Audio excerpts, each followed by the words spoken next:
बाप का भट्टा है तो देख ले, जाके जांच करवा लेना। उसका बाप का भट्टा तो जाके जांच करवा ले। इतने कमजोर हो गए कि उस व्यक्ति को उन्होंने अपने मीडिया इंटरव्यू के दौरान उस व्यक्ति का नाम लेना पड़ा जिसने लगभग 28 से 30 साल पहले इस दुनिया को छोड़ दिया, जो झारखंड आंदोलनकारी रहा, एक शहीद रहा। हालांकि मैं उनके माता पिता के प्रति श्रद्धा रखता हूँ और निसंदेह उनके माता पिता पुण्य आत्मा थे, उन्होंने पुण्य कर्म किया होगा, तभी तो एक बिना विजन का, बिना सामाजिक सोच का व्यक्ति आज संसद तक पहुंच गया। तो निसंदेह उनमें उनके माता पिता के कर्म है। तो मैं उनके माता पिता को प्रणाम करता हूं जो आज दुनिया में नहीं रहे, लेकिन मैं ये भी प्रार्थना करूंगा कि झारखंड में दो टाइगर के बीच मारपीट के आसार नजर आ रहे हैं। और आपको बताते चले कि सांसद ढुल्लू महतो और विधायक जयराम महतो ने बाहें कस ली है। ढुल्लू महतो पर बहुत बड़ा आरोप टाइगर जयराम महतो ने लगा दिया था, जिसके बाद पलटवार करते हुए ढुल्लू महतो टाइगर जयराम महतो के बाप तक पहुंच जाते हैं। उसके बाद टाइगर जयराम महतो ने एक ऐसा बयान दे दिया है जिसे ढुल्लू महतो के समर्थक सुन तक नहीं पाएंगे। नमस्कार, मैं प्रिंस कुमार सिंह और आप देख रहे हैं पॉजिटिव टॉक्स। अब जरा आप सबसे पहले टाइगर जयराम महतो का ये बयान सुनिए। धन्यवाद सांसद उर्फ भगवान, उनको मैं भगवान ही मानता हूँ, बाघमारा के भगवान है और धनबाद के सांसद हैं। वो इतने कमजोर हो गए कि उस व्यक्ति को उन्होंने अपने मीडिया इंटरव्यू के दौरान उस व्यक्ति का नाम लेना पड़ा जिसने लगभग 28 से 30 साल पहले इस दुनिया को छोड़ दिया, जो झारखंड आंदोलनकारी रहा, एक शहीद रहा। हालांकि मैं उनके माता पिता के प्रति श्रद्धा रखता हूँ और निसंदेह उनके माता पिता पुण्य आत्मा थे, उन्होंने पुण्य कर्म किया होगा, तभी तो एक बिना विजन का, बिना सामाजिक सोच का व्यक्ति आज संसद तक पहुंच गया। तो निसंदेह उनमें उनके माता पिता के कर्म है। तो मैं उनके माता पिता को प्रणाम करता हूं जो आज दुनिया में नहीं रहे, लेकिन मैं ये भी प्रार्थना करूंगा कि संसद को सद्बुद्धि दे। मांडी जी ने तो इतना कहा कि देवघर की डीसी ने उनका फोन तक नहीं उठाया, तो ये तो सच्चाई है। माननीय मुख्यमंत्री को सोचना चाहिए, आज आप हैं कल कोई और होगा, लेकिन जो प्रोटोकॉल है उस प्रोटोकॉल का अनुपालन हो। और प्रोटोकॉल में यही होता है, नहीं पीएचडी का, तो जिस बैकग्राउंड से आकर, जिस इकोनॉमिकल, हालांकि हमारी चाचा के पिताजी का सर्विस था तो उनका कंडीशन हम अलग थोड़ा रखेंगे, लेकिन मैं जिस पृष्ठभूमि से आता हूँ वहां से, जहां बच्चे बहाने बनाकर पढ़ाई छोड़ देते हैं, जहां वह दूसरे प्रदेशों में, दूसरे जगहों पर काम करने के लिए, रोजी रोजगार के लिए चले जाते हैं, वैसे लम्हे में आप मास्टर ऑफ आर्ट्स करने के बाद अभी मैंने एक बेरोजगारी का दंश झेलते झेलते आप पीएचडी तक जाना और पीएचडी को मुकम्मल करना बहुत ही कठिन कार्य होता है। तो निसंदेह एक भावुक लम्हा है और इसके लिए मैं सबों का शुक्रिया करूंगा, अपने माता का, अपने परिवार के सभी सदस्यों का, जिन्होंने हमेशा मेरा कोऑपरेट किया है। और मेरी माँ को तो पीएचडी का मतलब भी नहीं मालूम, लेकिन जब लोग गांव के या फिर कोई रिश्तेदार आते थे तो उसको कहते थे कि बेटे में पीएचडी कर रहा लो, शायद को बड़ा पढ़ाई लगे। तो काफी गौरवान्वित लंबा है और हमेशा सपोर्ट रहा। और उसके बाद इस उपाधि तक आने में बहुत सारे हमारे सहयोगियों का समर्थन रहा। निसंदेह उनका जिस दिन कंप्लीट हो जाएगी, फाइनल हो जाएगा, मैं सबों का बकायदा नाम के साथ उनका शुक्रिया अदा करूंगा। तो एक बहुत बड़ी जर्नी यहाँ तक। आप एमएलए जयराम महतो की आलोचना करें, बिल्कुल करनी चाहिए, मैं एक एमएलए हूँ, उसकी आलोचना होनी चाहिए, लेकिन मैं जहां से उठकर मैंने पीएचडी का लक्ष्य निर्धारित करके आगे बढ़ा, उसकी आलोचना बिल्कुल नहीं होनी चाहिए। मैं उस सामान्य परिवार से आता हूँ जो हजारों लाखों युवाओं के लिए आदर्श बन सकता है, जिसने विकट परिस्थितियों में आकर पीएचडी की उपाधि की ओर अग्रसर हुआ। उसके बाद खासियत ये भी रहा कि शायद झारखंड की राजनीति में, मैं देश की नहीं कह सकता, झारखंड की राजनीति में मैं पहला विधायक हूँ जिसने कंटिन्यू, मैंने कॉलेज का स्टूडेंट भी रहा और विधानसभा का सदस्य भी रहा। तो ये मेरे लिए काफी टफ रहा। बिल्कुल, बहुत सारी समस्याएं। आप जब राजनीति में आते हो, आप कोई अगर मुखिया या जिला परिषद होकर अगर बीएड एमए करने जाते हैं तो कठिनाई होती है। हम तो विधायक बन के, अभी राज्य स्तरीय नेता बन के पीएचडी के लिए आए।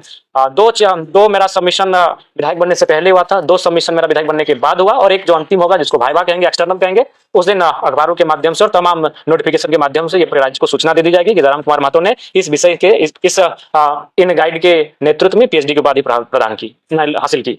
आज वित्त मंत्री राधाकृष्ण किशोर आए हुए हैं धनबाद, और उन्होंने एक बड़ी बात कही है कि वो जो वर्तमान सरकार की जो माध्यमिक शिक्षा विभाग की जो नीति है उसका उन्होंने विरोध किया था और कहा था कि जिन क्षेत्रों में मगही और भोजपुरी बोली जाती है वहां पर उसको नहीं हटाया जाए, सरकार की यह नीति दोषपूर्ण है और उस पर समीक्षा होनी चाहिए। आप क्या कहेंगे? देखिए, मैंने पहले कहा है कि जो झारखंड विविधताओं का राज्य है, अगर कुछ जिले, कुछ प्रखंड ऐसे हैं जहां उन भाषाओं का बोलचाल में लोग प्रयोग करते हैं तो वहां के लोगों की राय ली जाए। लेकिन ओवरऑल अगर झारखंड की बात कही जाए तो जिन भाषाओं की मंत्री जी चर्चा कर रहे हैं वह मूलतः उनका ओरिजिन बिहार में हुआ है, अथवा क्षेत्रीयता के आधार पर झारखंड अलग राज्य निर्माण के आधार पर उसमें जोर नहीं करना चाहिए। एक बात और है, अभी जिस तरह से तमाम चीजें चल रही हैं, राज्यसभा का चुनाव, देखिए मैंने पहले कहा है कि जो झारखंड विविधताओं का राज्य है, अगर कुछ जिले, कुछ प्रखंड ऐसे हैं जहां उन भाषाओं का बोलचाल में लोग प्रयोग करते हैं तो वहां के लोगों की राय ली जाए। लेकिन ओवरऑल अगर झारखंड की बात कही जाए तो जिन भाषाओं की मंत्री जी चर्चा कर रहे हैं वह मूलतः उनका ओरिजिन बिहार में हुआ है, अथवा क्षेत्रीयता के आधार पर झारखंड अलग राज्य निर्माण के आधार पर उसमें जोर नहीं करना चाहिए। एक बात और है, अभी जिस तरह से तमाम चीजें चल रही हैं, राज्यसभा का चुनाव आने वाला है और आपके बिना, चूंकि आप भी एक एमएलए होने की वजह से एक वोट आपका भी है, तो आपका पक्ष जो है, या अभी तक कांग्रेस ने आपको संपर्क किया या बीजेपी ने? संपर्क किसी ने नहीं किया है राजकुमार जी। जो प्रत्याशी बनेंगे, संभावना है 3 या 4 प्रत्याशी बनेंगे, क्योंकि 2 प्रत्याशी बनेंगे तो बिना वोटिंग के ही वो जीत जाएंगे। तो लगता है 3 या 4 प्रत्याशी बनेंगे। मैं सबसे व्यक्तिगत मिलूंगा, मैं डुमरी विधानसभा क्षेत्र के विकास के लिए, उसकी उन्नति के लिए उनके सामने एक रोड मैप रखूंगा। अगर वो सहमति और भरोसा दिलाएंगे तो मैं सोचूंगा, चाहे वो किसी दल का रहे, क्योंकि अब यहाँ राज्यसभा का चुनाव 1 वोट से हमारा जो अंतर हो सकता है और उसके लिए जो मैं अपेक्षाएं रख सकता हूँ अपने क्षेत्र के लिए रखूंगा। अगर उनके साथ हमारा मेल मिलाप ठीक रहा तो विचार करेंगे। अभी जो कोयलांचल में चीजें आप देख रहे हैं, लगातार भूदस्तान की घटनाएं हो रही है, केंदुआडी में हुआ और रोज गोलीबारी की घटनाएं सुनने को मिल रही है। आप इस तरह की व्यवस्था के लिए, कुव्यवस्था के लिए किसको जिम्मेवार मानते हैं? देखिए, इसके लिए, इस व्यवस्था के लिए मैं राज्य सरकार को जिम्मेवार मानता हूँ। राज्य सरकार में कहीं ना कहीं आज जो पदाधिकारी हैं वो अनियंत्रित हैं, उनके नियंत्रण में कुछ भी नहीं है। और एक सामान्य सा एक प्रखंड स्तर का अधिकारी सीधा कहता है कि हमारी बातचीत, हमारी पोस्टिंग सीधे सीएमओ से होती है, तो ये तो सच्चाई है। और आप देखे होंगे बाबूलाल मरांडी, अर्जुन मुंडा, मधु कोड़ा, जेपी पटेल, हजारीबाग के वर्तमान सांसद मनीष जायसवाल, इन 5 ने जो सोशल मीडिया में आकर लिखा, किसी ने लिखा डीसी फोन नहीं उठा रहे हैं, किसी ने कहा कि वीडियो मेरी नहीं सुन रहे हैं, और 3 पूर्व मुख्यमंत्रियों ने कहा कि प्रशासन प्रोटोकॉल को मान ही नहीं रही है। बाबूलाल मरांडी जी ने तो इतना कहा कि देवघर के डीसी ने उनका फोन तक नहीं उठाया। तो ये तो सच्चाई है। माननीय मुख्यमंत्री को सोचना चाहिए, आज आप हैं कल कोई और होगा, लेकिन जो प्रोटोकॉल है उस प्रोटोकॉल का अनुपालन हो। और प्रोटोकॉल में यही होता है, जनप्रतिनिधि विधायिका कार्यपालिका से ऊपर है, वो रूल बनाकर देती है, उस रूल को वो निर्वहन करती है और सुचारू रूप से संचालन करने में भूमिका का निर्वहन करती है। अतः कार्यपालिका का जो प्रोटोकॉल विधायिका के प्रति होता है, ये उन्हीं में से एक कड़ी है आज निरंकुश का होना। इसीलिए इसमें माननीय मुख्यमंत्री को समीक्षा करनी चाहिए और इन विषयों का जो त्रुटियां सामने आ रही हैं उसका निराकरण करना चाहिए। 2 दिन पहले मैंने सांसद ढुल्लू महतो से बातचीत की थी और आपका ही कुछ दिन पहले का बोला गया वीडियो था, जो हमने उनको उस माध्यम से मैंने सवाल पूछा कि आपके जो जितने भी संपत्तियां हैं, खास करके कई भट्ठों हैं जिसमें या तो आप या फिर आपके लोगों का नाम आ रहा है, इस पर आपको सफाई देनी चाहिए। तो उन्होंने कुछ ऐसा बोला जो हम खुले मन से बोल नहीं सकते। बोलिए ना, कोई दिक्कत नहीं। हम पीएचडी के स्कॉलर हैं। ये फिलोसफी एक अलग दुनिया में आपको लेके जाती है। अब दर्शन शास्त्र के विद्यार्थी इन छोटी मोटी आलोचनाओं, टीका टिप्पणी की परवाह नहीं करते हैं, ऊपर शमशान में बैठते हैं। हम थोड़ा सा इस लेवल से ऊपर उठे हैं। लेकिन किसी के पिता तक चले जाना, अच्छा, क्योंकि आप एक आंदोलनकारी रहे हैं। सबसे पहला बात, धनबाद सांसद उर्फ भगवान, उनको मैं भगवान ही मानता हूँ, बागमारा के भगवान है और धनबाद के सांसद हैं। वो इतने कमजोर हो गए कि उस व्यक्ति को उन्होंने अपने मीडिया इंटरव्यू के दौरान उस व्यक्ति का नाम लेना पड़ा जिसने लगभग 28 से 30 साल पहले इस दुनिया को छोड़ दिया, जो झारखंड आंदोलनकारी रहा, एक शहीद रहा है। और अभी इस भाव से मुझे लगता है वो बड़ी कमजोर होने लगे हैं दिन प्रतिदिन। हालांकि मैं उनके माता पिता के प्रति श्रद्धा रखता हूँ और निसंदेह उनके माता पिता पुण्य आत्मा थे, उन्होंने पुण्य कर्म किया होगा, तभी तो एक शब्दों की गरिमा तो होनी चाहिए, बिल्कुल होनी चाहिए। और उनकी क्या परिस्थिति है सबको मालूम है। जनता ने उनको वोट देने के बाद जनता को कितना पछतावा हुआ, ये मेयर चुनाव में दिखा, मेयर चुनाव में दिखा। बिल्कुल। एक चीज और, आप तो रांची में भी आपको आवास मिल चुका है, लेकिन आपका जो घर का जो पुश्तैनी आवास है वो जीर्णशीर्ण अवस्था में आज भी है, सिंपल उसका मरम्मत हो रहा है। 1.5 साल वहाँ क्यों नहीं दादी और मम्मी के लिए कुछ अच्छा व्यवस्था करते हैं? राजकुमार जी, 1.5 साल में संभव नहीं है। 1.5 लाख 2 लाख की सैलरी दान कर देते हैं। कोई भी अगर जरा मातो के पास आता है भावुक होकर, अगर कुछ भी कहता है, वो कहाँ का है परवाह नहीं, हम एक ही लाइन कहते हैं क्या प्रॉब्लम है, देखो इसको देखो, यथासंभव उसकी मदद करो।